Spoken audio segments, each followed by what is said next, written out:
Welcome to my channel Slay Mind. Today we will be covering the topic linear equations from NCERT book for class 9. In the meantime, please like and share my video and subscribe my channel. Thank you. Today we will study about the linear equations. So can you tell me what equation is this?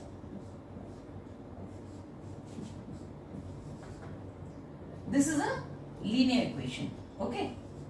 Now I write another equation. What equation is this? This is also a linear equation, but this is with one variable and this is with two variables. इसमें कौन क्या variables हैं? X and Y are the two variables. Okay, these two are the variables. Fine. So linear equations में एक equal to का sign होता है. इधर की साइड वाली चीज को हम RHS बोलते हैं, राइट हैंड साइड, एंड इस वाली चीज को हम लेफ्ट हैंड साइड बोलते हैं. ओके, ये लेफ्ट हैंड साइड, ये राइट हैंड साइड. अच्छा, लीनियर इक्वेशन के वन वेरिएबल वाले उसमें एक यूनिक सॉल्यूशन होता है, सिर्फ एक सॉल्यूशन होता है, बट इसके अंदर पेयर ऑफ सॉल्यूशन मिलता है. आपको दो सॉल्यूशंस मिलते हैं, एक x की वैल्यू और एक y की वैल्यू. दो सॉल्यूशंस होते हैं. Okay, so this is the difference between with one variable and two variables. अच्छा, अब ये LHS और RHS होता है, तो इसमें आप क्या कर सकते हो? LHS RHS में एक खास बात होती है, आप दोनों साइड ऐड कर सकते हो सेम वैल्यू, दोनों साइड सब्ट्रैक्ट कर सकते हो सेम वैल्यू, दोनों साइड मल्टीप्लाई कर सकते हो सेम वैल्यू से, एंड दोनों side, but it should not be equal to 0, and दोनों साइड डिवाइड कर सकते हो सेम वैल्यू से, and this also should not be equal to 0. ठीक है, चलिए हम एक एग्जाम्पल लेते हैं. Supposing 2x plus y is equal to 8. Okay, हम इसके अंदर अगर हम 2 ऐड करेंगे बोथ साइड, इसकी वैल्यू चेंज नहीं होगी. ओके, अब यही चीज अगर हम सब्ट्रैक्ट करें दोनों साइड से, हम 3 सब्ट्रैक्ट करते हैं दोनों साइड से, then also its value remains the same.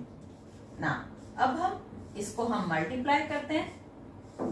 ठीक है, इस नंबर, किसी भी नंबर से हम मल्टीप्लाई कर सकते हैं, तो सेम नंबर से आप उधर भी मल्टीप्लाई करोगे, इसमें कोई भी प्रॉब्लम नहीं है, कोई भी दिक्कत नहीं आएगी, कोई भी रॉन्ग नहीं होगा क्वेश्चन. ओके, अब हम इस पूरे इक्वेशन को किसी भी नंबर से डिवाइड कर सकते हैं, बट सेम नंबर्स होने चाहिए बोथ साइड. हमने सपोज इसको भी 5 से डिवाइड किया और इसको भी अगर हमने 5 से डिवाइड किया, the value remains unchanged. Okay, so अगर हम लेट्स से एक इस लीनियर इक्वेशन का इसका एग्जांपल लेते हैं, so that means 2x plus 4 is equal to 8.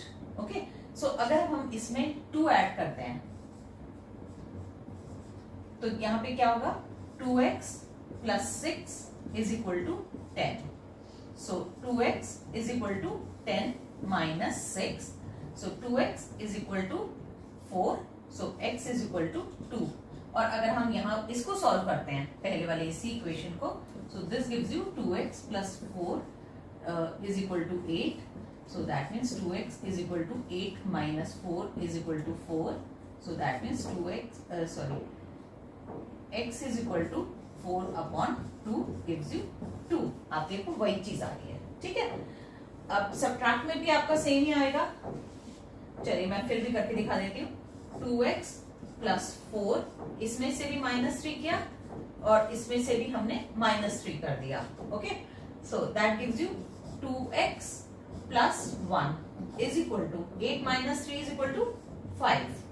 So 2x is equal to 5 minus 1 is equal to 4. So x is equal to 4 upon 2 gives you 2. Okay? अब हम multiplication का करते हैं. हमने क्या बोला था अभी? 2x plus 4 is equal to 8. हम इसको पूरे को 3 से मल्टीप्लाई करते हैं. चलिए, ठीक है, into 3. So this gives you 6x plus 12 is equal to 24. So 6x is equal to 24 minus 12. So 6x is equal to 12. So x is equal to 12 upon 6, that gives you 2. Okay. Now again हम इसी equation को, क्या थी equation, 2x plus 4 को is equal to 8 को हम 2 से divide करते हैं. ठीक है, पूरे को 2 से डिवाइड किया. So this gives you x plus 2 is equal to 4. हम जब 2 से डिवाइड कर रहे हैं दोनों टर्म्स को करेंगे और एक टर्म को नहीं करेंगे, दोनों टर्म्स को डिवाइड करेंगे बिकॉज ब्रैकेट लगा है. पूरी इक्वेशन को डिवाइड किया. So x is equal to 4 minus 2. So x is equal to 2. आप देखो हर कंडीशन में, चाहे आपने प्लस किया हो या माइनस किया हो या मल्टीप्लीकेशन किया हो या डिविजन किया हो, तो सब कंडीशन में उसकी वैल्यू 2 ही आएगा. हम लीनियर इक्वेशन 2 वेरिएबल्स की बात करते हैं. अगर मैं बोलती हूँ 2x plus 3y is equal to 7. दूसरा मैं बोलती हूँ x is equal to 3y plus 5. तीसरे मैं बोलती हूँ 7 is equal to 2y plus 3x. Okay, so ये आपका लीनियर इक्वेशन है, 2 वेरिएबल्स है, but let's keep it in the form. So इसको कैसे लिखेंगे फॉर्म में, 2x plus 3y minus 7 is equal to 0. इसको कैसे लिखेंगे, x minus 3y minus 5 is equal to 0. अब इस वाली थर्ड इक्वेशन को कैसे लिखेंगे, 3x plus 2y minus 7 is equal to 0. अगर कोई भी इक्वेशन होगी ये किस फॉर्म में होगी, ax plus by plus c is equal to 0, जहां पे a, b एंड c आपके क्या होंगे, रियल नंबर्स होंगे. a, b, c is are real numbers and a and b both cannot be equal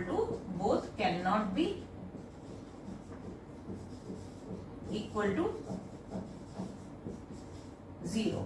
okay, so आप ax plus by, अब supposing आपके पास है कोई चीज है, जैसे आप लिखते हो 2x plus 7 is equal to 0. अगर आप ये बोलते हो कि ये 2 वेरिएबल्स में, yes you can write in 2 variables, 2x plus 0y plus 7 is equal to 0. Okay, और यही अगर कोई इक्वेशन है 2y plus 7 is equal to 0, अगर आपको 2 वेरिएबल्स में लिखनी है तो आप लिखोगे 0x plus 2y plus 7 is equal to 0. Okay, now let's start the exercise 1 4.1. First question is saying the cost of notebook is twice the cost of a pen.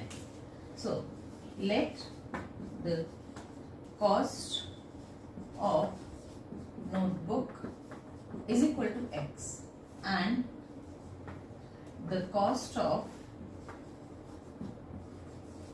pen is equal to y. The notebook is की cost जो है twice है the cost of pen. Notebook की cost twice है, so हम pen की cost twice कर दें तो दोनों इक्वल हो गए. 2y is equal to x. Okay, because इसकी कॉस्ट डबल है. ठीक है, अगर मैं बोलती हूँ इसकी कॉस्ट 8 है और इसकी कॉस्ट 4 है, ठीक है, सो इसको हमने 2 से मल्टीप्लाई करेंगे तभी तो इक्वल होंगे. सो वही चीज हमने करी, अभी 2 को हमने y से मल्टीप्लाई किया और x के इक्वल कर दिया. ठीक है, so x is equal to 2y. So x minus 2y is equal to 0. So this is your linear equation. Question number 2, express the following linear equations in ax plus by, ax plus by plus c is equal to 0. Now the first question is 2x plus 3y is equal to 9.35 bar. हमने क्या करना है, हमने इसको plus सी इस तरफ ले आएंगे, इज इक्वल टू 0 कर देंगे, है ना. So 2x plus 3y minus 9.35 bar is equal to 0. अब ये हो गया ax plus by plus c is equal to 0. So a की वैल्यू क्या है यहाँ पे 2, b की वैल्यू है 3 and c is equal to minus 9.35 bar. Okay, now the second part, x minus y upon 5 minus 10 is equal to 0। अब ये ax plus by plus c के फॉर्म में है, इसको कोई इधर उधर ट्रांसपोज नहीं करना है, ठीक है ना। सो a की वैल्यू क्या है, यहाँ पे x के साथ कुछ भी नहीं है तो 1 हो गई। b की वैल्यू क्या है, -1/5 एंड c की वैल्यू क्या है, -10। Okay, now the third part, x is equal to 3y। अब इसको 3y को इधर ले आते हैं और फिर प्लस 0 लिख देते हैं इज इक्वल टू 0। सो ये हो गया a is equal to 1, b is equal to -3। c की कोई कांस्टेंट टर्म है ही नहीं हमारे पास, तो हम c की वैल्यू क्या लिखेंगे, 0। Okay, sorry, this is your fourth part. Okay, now I will do the third part. Now third part क्या है, -2x plus 3y, -2x plus 3y is equal to 6। अब इसको इधर ट्रांसपोज कर देंगे, -2x plus 3y -6 is equal to 0। So a की value क्या हो गई, -2, b की वैल्यू क्या हो गई, 3 एंड c की वैल्यू क्या हो गई, -6। Okay, third fourth fifth part अब हम करते हैं। 2x is equal to -5y, हमने -5y को इधर ट्रांसपोज कर दिया तो फिर इधर +5y हो गया, plus 0 is equal to 0। So a की वैल्यू क्या हो गई, 2, b की वैल्यू क्या हो गई, 5 एंड c की वैल्यू क्या हो गई, 0। Okay, now the sixth part, 3x plus 2 is equal to 0।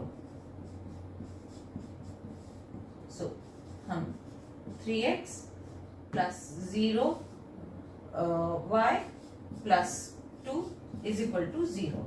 तो a की वैल्यू क्या हो गई आपकी 3, b की वैल्यू क्या हो गई आपकी 0, c की वैल्यू क्या हो गई आपकी 2। Now seventh question is y minus 2 is equal to 0, y minus 2 is equal to 0। ठीक है, इसमें x टर्म नहीं है तो हम x टर्म डालते हैं, तो 0x plus y minus 2 is equal to 0। So a की वैल्यू क्या हो गई, 0, b की वैल्यू क्या हो गई, 1 and c is equal to -2। Now eighth part, 5 is equal to 2x, 5 is equal to 2x। सो ये क्या हो गया, 2x minus 5 is equal to 0। और हम क्या लिख सकते हैं, 2x plus 0y minus 5 is equal to 0। So a की वैल्यू क्या हो गई, 2, b की वैल्यू क्या हो गई, 0 एंड c की वैल्यू क्या हो गई, -5। Now this finishes. Hope your concepts are clear now and you liked my video as well. So please like and share my video and subscribe my channel. Thank you.